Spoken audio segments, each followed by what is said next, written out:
2026 के आरंभ के बाद ये मेरा गुजरात का पहला दौरा है।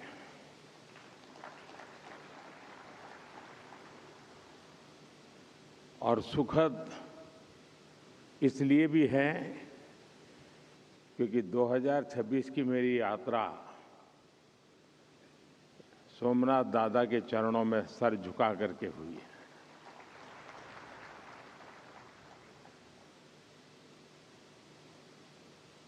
और अब मैं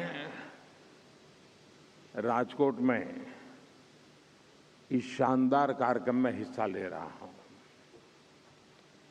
यानी विकास भी विरासत भी, यह मंत्र हर तरफ गूंज रहा है। मैं देश और दुनिया भर से यहां पधारे आप सभी साथियों का वाइब्रेंट गुजरात रीजनल समिट में स्वागत करता हूं, अभिनंदन करता हूं। साथियों, जब भी वाइब्रेंट गुजरात समिट का मंच सजता है तो मुझे सिर्फ एक समिट नहीं दिखती, मुझे 21वीं सदी के आधुनिक भारत की वो यात्रा नजर आती है जो एक सपने से शुरू हुई और आज एक अटूट भरोसे तक पहुंच चुकी है। 2 दशकों में वाइब्रेंट गुजरात की ये यात्रा एक ग्लोबल बेंचमार्क बन गई है। अभी तक इसके 10 एडिशन हो चुके हैं और हर एडिशन के साथ इस समिट की पहचान और भूमिका दोनों मजबूत होती रही है। साथियों, मैं वाइब्रेंट गुजरात समिट के विजन के साथ पहले दिन से जुड़ा रहा हूं। शुरुआती दौर में हमारा मकसद था कि गुजरात के सामर्थ्य से दुनिया परिचित हो, लोग यहां आए और यहां निवेश करें और इससे भारत को फायदा हो,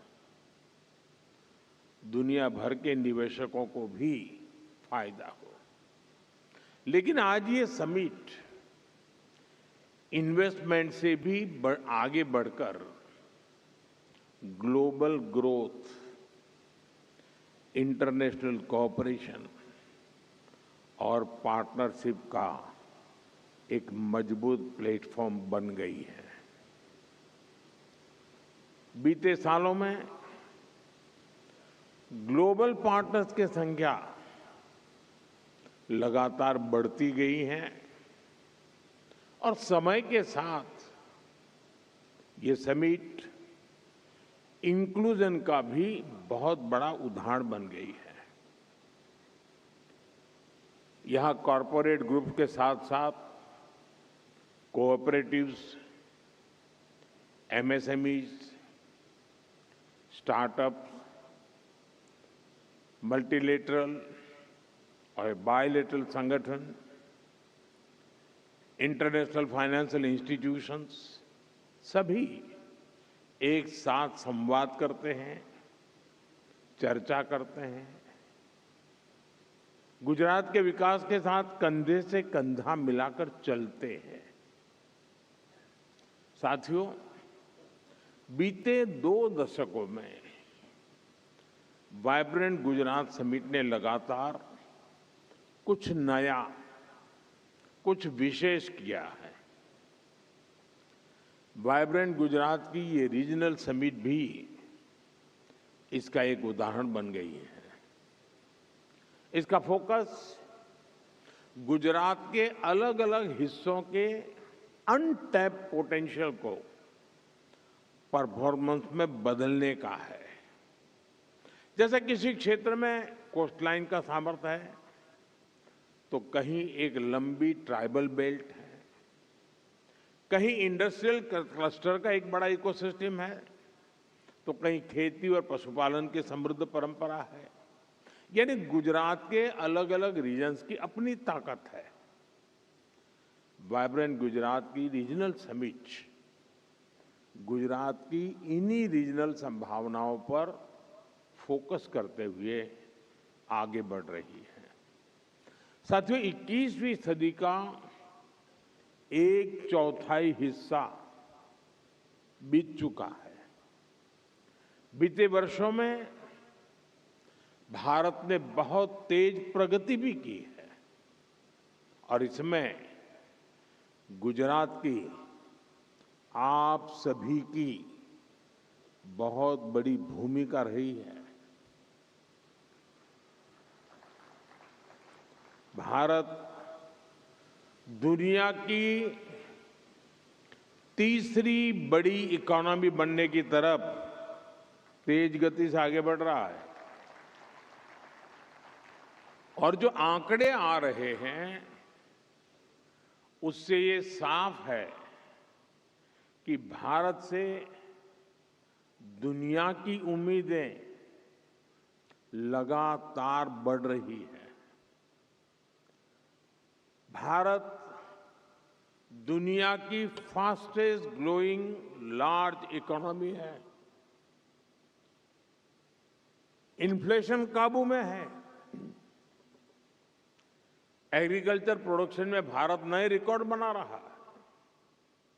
भारत मिल्क प्रोडक्शन में नंबर 1 है। जेनेरिक मेडिसिन प्रोडक्शन में मामले में भारत नंबर 1 है। दुनिया में जो देश सबसे ज्यादा वैक्सीन बनाता है वो देश का नाम भारत है। साथियों, भारत की ग्रोथ से जुड़ी fact reform, perform and transform के उस मंत्र की सक्सेस स्टोरी है। बीते 11 वर्षों में भारत दुनिया का सबसे बड़ा मोबाइल डेटा कंज्यूमर बना है। हमारा यूपीआई दुनिया का number 1 real time digital transaction platform बना है। कभी हम 10 में से 9 मोबाइल बाहर से मंगाते थे। आज भारत दुनिया का दूसरा सबसे बड़ा मोबाइल मैन्युफैक्चरर है। आज भारत में दुनिया का तीसरा सबसे बड़ा स्टार्टअप इकोसिस्टम है। सोलर पावर जनरेशन के मामले में भी टॉप 3 देशों में से भारत एक है। हम तीसरे बड़े एविएशन मार्केट है और मेट्रो के मामले में भी हम दुनिया में टॉप 3 नेटवर्क में शामिल हो गए हैं। साथियों, आज हर ग्लोबल एक्सपर्ट, ग्लोबल संस्थाएं भारत को लेकर बुलिश है। आईएमएफ भारत को ग्लोबल ग्रोथ का इंजन बताता है। एसएनपी 18 इयर्स के बाद भारत की रेटिंग अपग्रेड करती है। फिच रेटिंग भारत की मैक्रो स्टेबिलिटी और फिस्कल क्रेडिबिलिटी इसकी प्रशंसा करती है। भारत पर दुनिया का ये भरोसा इसलिए है क्योंकि ग्रेट ग्लोबल अनसर्टेनिटी के बीच भारत में हम एक अभूतपूर्व सर्टेनिटी का दौर देख रहे हैं। आज भारत में पॉलिटिकल स्टेबिलिटी है, पॉलिसी में कंटिन्यूटी है।